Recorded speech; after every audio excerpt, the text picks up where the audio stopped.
संसार में सबसे बड़ी कौन सी शक्ति है जो मृत्यु को भी हरा सकता है? प्रिय दोस्तों, हमारे YouTube चैनल में बड़े को चरण स्पर्श करता हूं तथा छोटे को शुभ आशीर्वाद देता हूं और बराबर वाले को दिल से नमस्कार करता हूं। प्रिय दोस्तों, एक समय की बात है, किसी एक गांव के बगल में एक मंदिर था। मंदिर के बगल में एक बरगद का पेड़ था। उस बरगद के पेड़ पर एक सुग्गा और सुग्गी रहता था। सुग्गे ने सुग्गा से कहा, हे स्वामी, मेरे मन में 3 प्रश्न बहुत दिनों से उत्पन्न हो रहा है। मैं जानना चाहता हूं कि 3 प्रश्न का मतलब क्या, आंसर क्या है। सुग्गा ने कहता है, हे रानी, तुम बताओ कि 3 प्रश्न कौन कौन सी है। तो सुग्गी कहता है कि स्वामी, पहला प्रश्न है, संसार में सबसे बड़ा शक्ति कौन सी है जो मृत्यु का भी हरा देता है। दूसरा प्रश्न है, सबसे बड़ा दान क्या है। तीसरा प्रश्न है, सबसे बड़ा धर्म क्या है। तो सुग्गा कहता है, हे रानी, मैं अपने आंखों देखा कहानी आपको सुना रहा हूं। इस कहानी के माध्यम से आपका तीनों प्रश्न का जवाब मिल जाएगा, लेकिन इस कहानी को आपको पूरे अंत तक सुनना होगा। अगर अधूरा सुनिएगा तो आपका अधूरा ज्ञान होगा। इसलिए इस कहानी को पूरे अंत तक सुनिएगा। तब सुग्गी कहता है कि हे स्वामी, आप कहानी को शुरू कीजिए, मैं ध्यान पूर्वक उस कहानी को सुनूंगा। तब सुग्गा कहता है, हे रानी, एक समय की बात है, किसी शहर में एक सेठ रहता था और सेठ का एक लड़का था जिसका नाम था धर्मवीर। वह लड़का अपने घोड़े पर सवार होकर भ्रमण करता था। दिल्ली का नियम था कि जब सुबह उठता था, घोड़ा पर सवार होकर के वह भ्रमण करने के लिए निकल जाता था। एक दिन की बात हुआ, घोड़ा पर सवार होकर घूल करके वह आ रहा था, तो रास्ते में एक पानी पिलाने वाला आदमी पर नजर पड़ा, जो कि एक ड्राम में पानी रखा हुआ था और लोगों को पिला रहा था। यह गया, उससे पानी पिया, उस व्यक्ति से पानी पीकर फिर घोड़ा का भी पानी पिलाया और पानी पीकर सोचा कि थोड़ा आराम कर लेते हैं। जब पानी पीकर आराम करना, थोड़ा बैठ गया, छांव में बैठ गया थोड़ा बड़ी बगल में, तो देखा कि बहुत सा लोग आ रहे हैं, जा रहे हैं, पानी पी के आ रहे हैं, जा रहे हैं।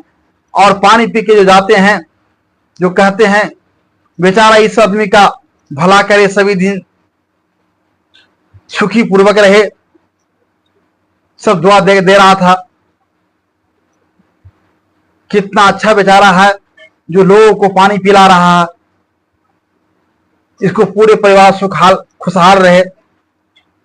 इसने सोचा कि देखो, इस राहगीर जो पानी पिला रहा है, इसको लोग कितना दुआ दे रहा है, जो भी जा रहा है इसको कितना दुआ दे रहा है। मैं भी घर जाकर के पापा से कहेंगे और लोगों को मैं भी पानी पिलाऊंगा। तो घोड़ा पर सवार होकर अपना घर की ओर चल जाता है, कहता है, पिताजी, मैं भी लोगों को पानी पिलाना चाहता हूं, एक ड्राम हमको ले दीजिए और रास्ते पर मैं लोगों को पानी पिलाऊंगा। तो बेटा, तुम क्यों पिलाओगा, हमारे पास बहुत सा नौकर चाकर है, वह लोगों को पानी पिलाएगा, हम ड्राम में पानी रखवा देंगे, रास्ता में जो आएगा उसको पानी पिलाएगा। लेकिन नहीं पिताजी, अपने हाथों से पानी पिलाना चाहता हूं, अपने हाथों से पुण्य कमाना चाहता हूं।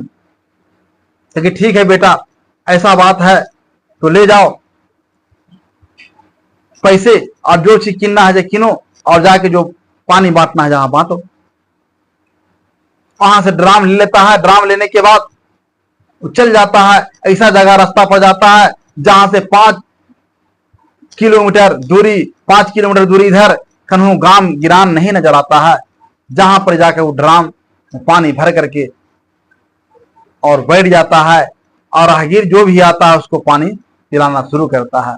डेली का नियम यही था कि जो भी राहगीर आए उसको पानी पिलाता था। एक दिन की बात हुआ कि 4 वहां पर यमदूत 4 यमदूत जो कि आता है और बगल से उसी के गांव से मरा हुआ को लेकर के आ रहा था।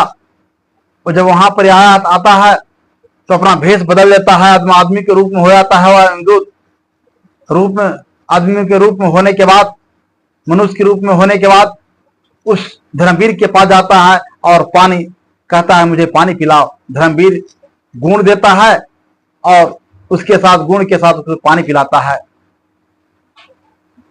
पानी पी लेता है, उसके बाद फिर चला जाता है। उसको डेली का नियम था कि जहां भी मरता था उस यमदूत लाने के लिए पहुंच जाता था, जहां उसको बुलाया जाता था उसको लाने के लिए पहुंच जाता था। एक दिन की बात हुआ कि वो फिर वापस आ रहा था, फिर अपना भेष में बदल करके फिर धर्मवीर के पास पहुंचा। जैसे ही पहुंचा तब वह धर्मवीर ने पूछा कि भैया, आपको हम 3-4 दिन पर इधर बारंबार आते हुए देखते हैं, आप कहां जाते हैं, क्या करते हैं? तब कहा धर्मवीर, मैं व्यापारी का काम करता हूं, इसीलिए मैं 2-3 दिन पर हम आते जाते रहते हैं।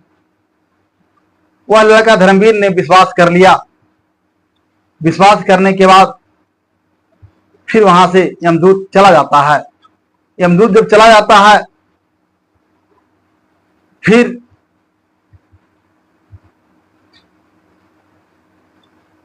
इसी प्रकार से ढेर दिन सिलसिला चलता रहा। जब कहीं से आवे तो धर्मवीर के पास पानी पी लेता था, और इसी प्रकार से आते जाते धर्मवीर से उस चारों दमदूत का घना दोस्ती हो गया। उससे प्रेम हो गया कि जब भी कहीं से आता था उसका पानी उसको पीता था। दोस्ती होने के कारण एक दिन की बात हुआ कि यमराज ने उसको आदेश दिया कि जाओ, कल 12 बजे धर्मवीर को मृत्यु का समय आ गया है, धर्मवीर को लाना है। धर्मवीर नाम का लड़का है जिसको लाना है। ये इतना बात जो यमदूत सुनता है तो लगा कि ये तो हमारा दोस्त है, कल अपना दोस्त के हम कैसे ला सकते हैं। यह गया, वहां से तो ऑर्डर मिल गया खिलाने के लिए। अब यमराज का बात कैसे न माने। यमराज को बात को मान करके वहां से चल देता है धर्मवीर को लाने के लिए। अब जाता है, धर्मवीर के जब पास पहुंचता है तो अपना मनुष्य के भेष में यमदूत बन जाता है। अब बनने के बाद धर्मवीर के पास पहुंचता है। धर्मवीर के पास पहुंचने के बाद जिस प्रकार से सेवा करता था धर्मवीर, उसी प्रकार से उसको गुण खिलाया, पानी पिलाया। पानी पीने के बाद चारों यमदूत ने रोना शुरू कर दिया। जब रोने लगा, धर्मवीर कहता, यार क्यों आप रो रहे हैं, मुझे बताओ तो, क्या कोई बोला है? मैं राजा का लड़का हूं, अगर कोई आपके पास बोला है तो मैं उसे दंड दे सकता हूं, बताओ कौन बोला है? इस पर कोई जवाब चारों ने नहीं दिया। चारों में जो सबसे छोटा था यमदूत, वो बहुत जोरों से रो रहा था। उससे पूछा कि भाई आप बताइए, आप क्यों रो रहे हैं इतना? यमदूत कहता है, क्या बतावे भाई, मुझे कहर पार नहीं लग रहा है कि भाई बताओ क्या हुआ। लेकिन देखो दोस्त, मैं मनुष्य नहीं हूं, मैं यमदूत हूं। चारों जो दिखाई दे रहा है, चारों हमने यमदूत हैं। जहां भी बुलावा आता है वहां से लेकर हम आते हैं। मैं इसलिए रो रहा हूं, कल 12 बजे आपका मृत्यु हो जाएगा, और इसीलिए यमराज ने तुम्हारा लेने के लिए हमको भेजे हैं। जब इतना बात धर्मवीर सुनता है तो उसको तो बहुत घबराहट सा लगता है। उसके बाद फिर कहता है, यार जब ऐसा बात है तो होनी को कोई टार नहीं सकता है। जब हम कल मृत्यु लिखा हुआ है तो डरा रहे हैं क्यों? लेने के लिए आप आइएगा। आप में इसमें क्या अति है? आपको जब ऑर्डर हो गया लाने के लिए, ले जाइएगा। अरे दुनिया में जो आया है उसको एक दिन तो मरना ही मरना है। वही बोल के चला गया कि यार, बोलता है कि कल 12:10 पहले, 12:10 पहले आपका हम सांप बन करके आपको डस लेंगे, आपको मृत्यु हो जाएगा। हम ये तीनों जो हमारे बड़े भैया हैं ये आपको लेके चले जाएंगे। क्योंकि ठीक है दोस्त, आप आइएगा। इतना सुन करके वह चारों जो दोस्त था, यमदूत था, अंतर ध्यान हो जाता है। इसके बाद यह राजा का लड़का धर्मवीर वहां से अपने घर की ओर चल देता है। जब जाता है, रात होता है कल, तो अपनी पत्नी को, इस लड़का को शादी हो चुका था, शादी को होला मात्र 10 दिन हुआ था, अपना पत्नी को नहीं बताया। और ये रात भर जग करके टाइम देख रहा था कि कब 12 बजता है कि हमको लेने के लिए हमारे दोस्त आते। जब 12 बजने ही वाला था तो चारों दूत वहां पर पहुंच जाता है। दूत पहुंचता है, इस सारा तमाशा यह राजा का लड़का धर्मवीर देख रहा था। वो छोटा दोस्त था, जाकर के सीढ़ी पर, इसका कोठा के सीढ़ी था, उस पर जाकर के सांप बन जाता है। जब सांप बनता है तो इसको घरवार सा सवाल होता है, लेकिन फिर सोचता है कि अभी 12 बजने में अभी देरी है। एक तो पत्नी के बताए नहीं है, लेकिन चलो कम से कम अभी देरी है, तब तक हम अपना पत्नी से बात कर लेते हैं।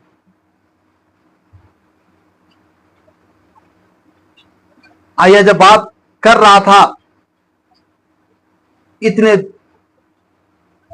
यही समय में इसका पत्नी जो थी देख रहा था कि हमारा पति रात को क्या कर रहे हैं। वो कोठा पर से देख रहा था और दोनों बात कर रहा था। इसका दोस्त यमदूत और धर्मवीर तो सारा कहानी को सुन रहा था और भगवान से प्रार्थना करना शुरू कर दिया। वो पतिव्रता नारी थी। कहने लगा, हे भगवान, हे ईश्वर, यह तूने क्या किया? क्या करने जा रहे हैं जो कि हमारा शादी करला मात्र 10 दिन हुआ है, हमारा आप सुहाग उजाड़ने जा रहे हैं। इसने क्या काम किया कि 56 प्रकार के भोजन बनाया। भोजन बनाने के बाद देख रहा था, जैसी 12 बजने ही वाला था, उससे पहले किसी एक गांव में एक लड़की की प्रसूति होने वाला था। यानी उसका पति, उस लड़की की पति गुजर चुके थे और ससुराल में उसको रहने नहीं दे रहा था। वह मायके के यहाँ लाकर आकर रह रहा था। उसका मायके के यहाँ खाने को लिए अनाज भी नहीं था। कल खाता था तो परसों उपास, परसों खाता था चौथा उपास। और उसी दिन उस बच्ची का परसों होने वाला, 9 महीना पूर गया था। जब परसों हुआ, एक बच्चा जन्म लिया। जब बच्चा जन्म लिया तो उसको बहुत जोरों से भूख लगा। कहा कि पिताजी, हमें बहुत जोरों से भूख लगा हुआ है, हमें कुछ खाना लाके दीजिए। पिता ने कहा कि बेटी, मैं कहां से खाना लाके दूं? हमारे पास कोई खाने के लिए कोई सामान नहीं है। मांगता हूं तक खाते हैं, नहीं तो नहीं। आज कुछ नहीं है बेटी, कहां से दे सकता हूं? क्योंकि पिताजी, हमको जहां से लाके दीजिए, अगर नहीं लाते हैं तो जो बच्चा जन्म लिया है हम बच्चा कहीं खा जाएंगे। इतना बात जब पिता सुनता है, कहता है बेटी तू बच्चा को क्यों खाएगा, थोड़ा धीरे धरो, हम जाते हैं मांगने के लिए, अगर कोई दे देगा तो लेकर आएंगे, बच्चा को मत खाना। यह कहकर वहां से उसका पिता निकल जाता है। जिसके पास जाता है दरवाजा को बंद कर लेता है, कोई इसको देता नहीं है। जाते जाते पहुंच गया वही सेठ के यहाँ, जो धर्मवीर के यहाँ पहुंच गया। और जैसे ही दरवाजा पर पहुंचता है, आवाज लगाता है कि कोई घर पर है, हमारा बेटी का बहुत भूख लगा हुआ, बेटी परसों में है, उसका एक बच्चा जन्म लिया है। और उसका पत्नी तो थी धर्मवीर के, कोठा पर सारा सुन रहा था, सारा कहानी सुन रहा था। कहा कि हमारा बच्ची का एक बच्चा जन्म लिया है,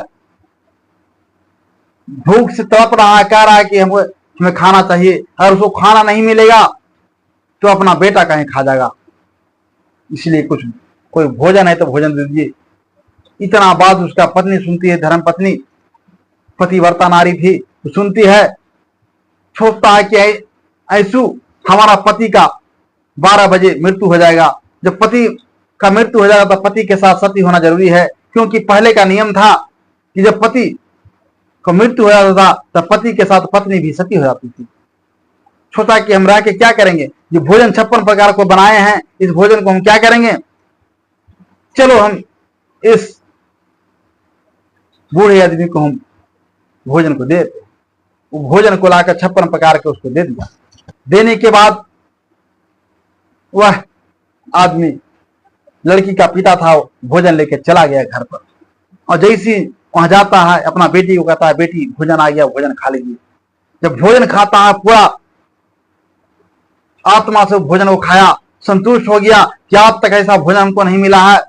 अब भोजन खाने के बाद कहता है पिताजी भोजन कहां से लाए हैं, क्योंकि बेटी यह भोजन जो सेठ जी हैं उनके बेटा धर्मवीर जो है उसका 10 रोज शादी करना ही हुआ है, धर्मवीर के पत्नी है सेठ जी का बहू, वही ये भोजन दिए हैं।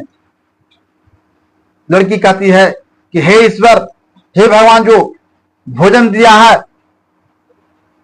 इतना सुंदर भोजन बना के दिया है, वह सुहागन रहे, उसका सुहाग सब दिन अमर रहे।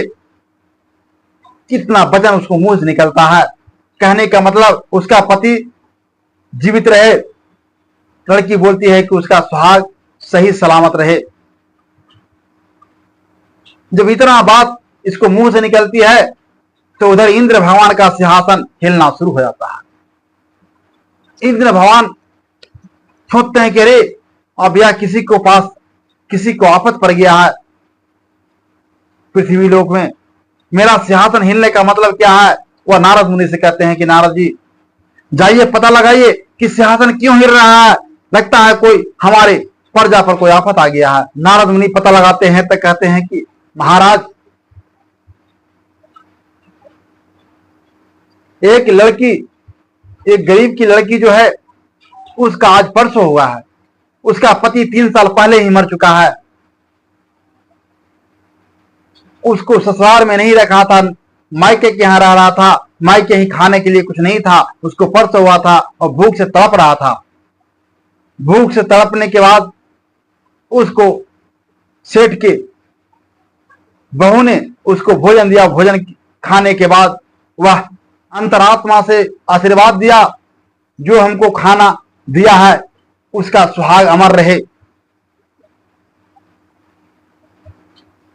और उसका पति का, जिसका आशीर्वाद जो दिया है, उसका पति 12 बजे उसका मृत्यु होने वाला है।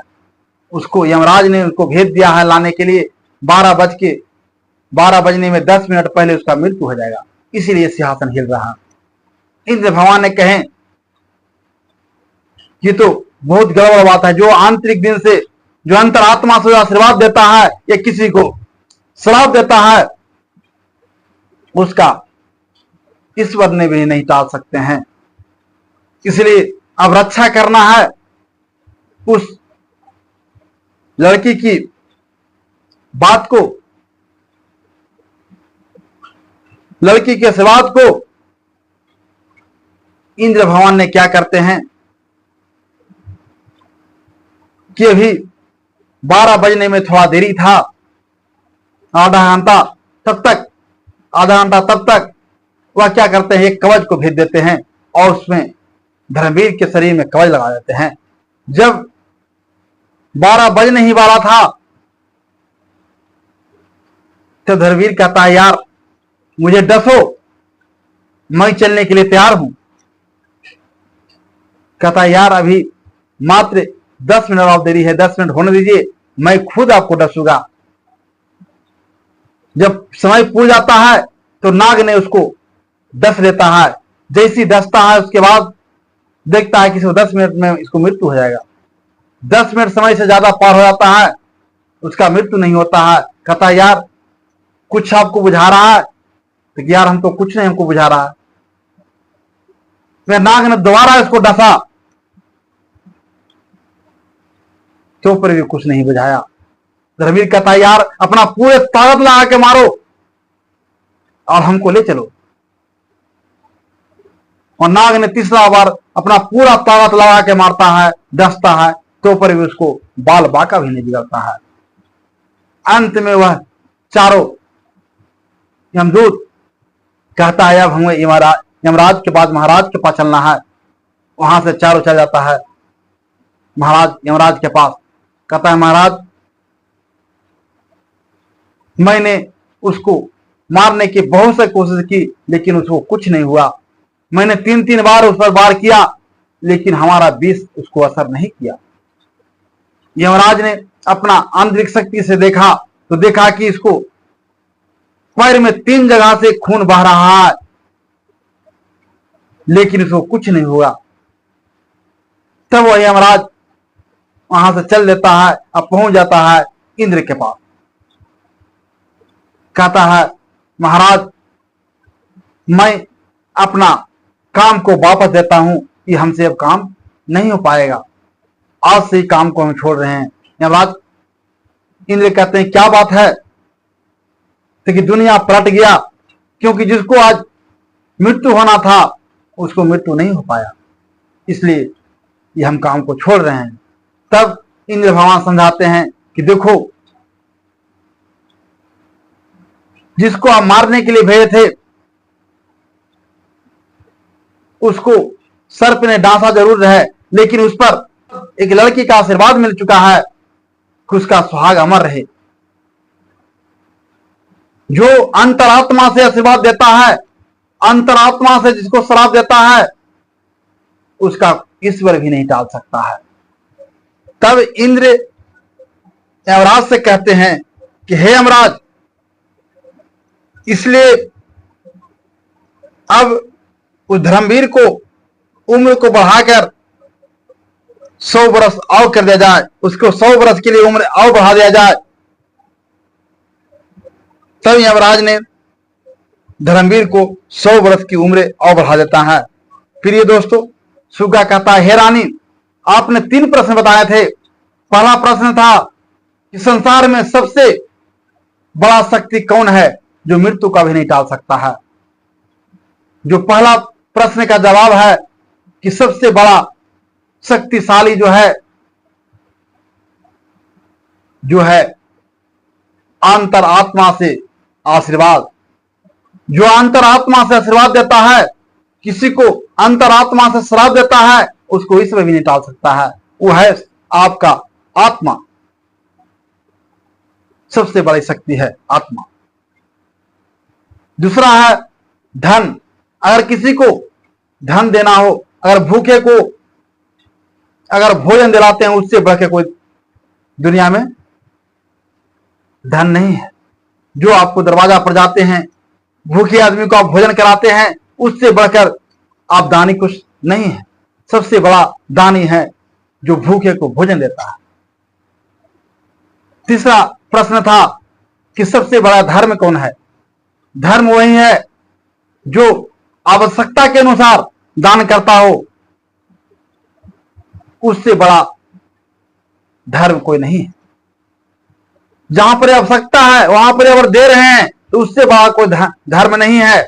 और जहां पर आवश्यकता नहीं है, अगर 10,000 भी दीजिए, 50,000 दिए, आपको कोई काम का चीज नहीं है। इसलिए जहां आवश्यकता है वहां पर ही धर्म दान दीजिए, धर्म दीजिए, वहीं पर धन आपको कहलाएगा। दोस्तों, यह वीडियो आपको कैसा लगा? अगर यह वीडियो आपको अच्छा लगे तो हमारे वीडियो को लाइक शेयर अवश्य करें और इस तरह का कहानी देखने के लिए हमारे चैनल को सब्सक्राइब जरूर करें। धन्यवाद।